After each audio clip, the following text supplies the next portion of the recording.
On a cold December morning in 1931, a small elderly black woman set out from her rural homestead in Alabama, embarking on a 17-mile walk. Her destination was the courthouse in Selma, and her purpose was justice. At over 70 years old, Matilda McCrear was making a bold and physically grueling journey to file a legal claim seeking compensation for the atrocities she and her family had endured through enslavement. This solitary act of resistance, decades after emancipation, was a testament to her unwavering spirit and the unhealed wound of slavery in America. Matilda's extraordinary life stretched across some of the most tumultuous chapters in American history. She arrived in Alabama in 1860 as a 2-year-old child, and by the time of her death in 1940, she had lived through the Civil War, the Reconstruction era, the rise and violence of the Jim Crow laws, World War I, the Great Depression, and the early days of World War II.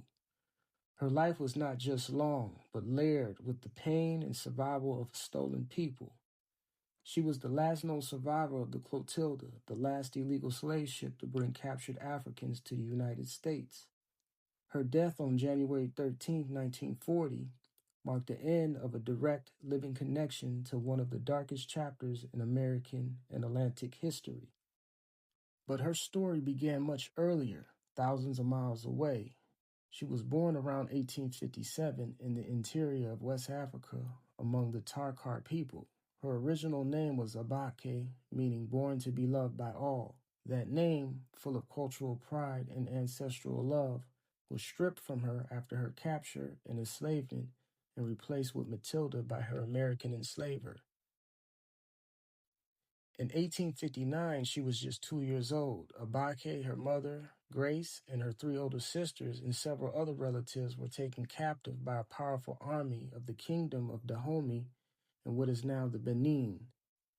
Like many others before them, they became spoils of war in the region's long-standing system of slave raiding and human trafficking, a system that supplied people not only to African and Islamic markets, but increasingly to European and American slave traders. Though the exact circumstances of their capture remain undocumented, it is likely that they were bound together by ropes, wooden yokes, and forced to march for days or weeks through dense terrain, ultimately arriving at the port of Koude. There they were imprisoned in holding pens known as barracoons, awaiting sale. These pens were overcrowded, unsanitary, and inhumane, and the people confined within were treated not as human beings, but as chattel to be inspected, branded, and sold. Abake, her mother, and sisters were sold to Tiffany Meher, a wealthy Alabama shipbuilder who arranged for the Clotilda to illegally smuggle enslaved Africans into the United States, long after transatlantic slave trade had been outlawed. This criminal voyage was a part of a wager that Meher could get away with defying federal law. He succeeded, and the ship's human cargo was quickly dispersed and hidden upon arrival. Despite enslavement and the relentless oppression of post-emancipation life in the American South, Matilda McCrear survived. In a powerful act of cultural preservation, she wore her hair in a traditional Yoruba style throughout her life, as taught by her mother.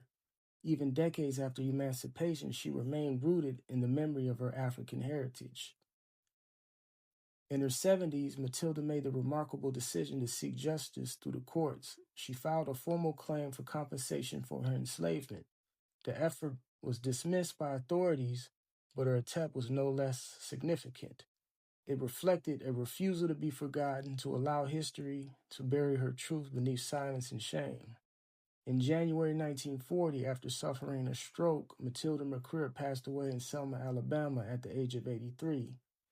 Her death closed the living chapter of the Clotilda's human cargo, yet her story remains a profound reminder of both the enduring legacy of slavery and the resilience of those who survived it.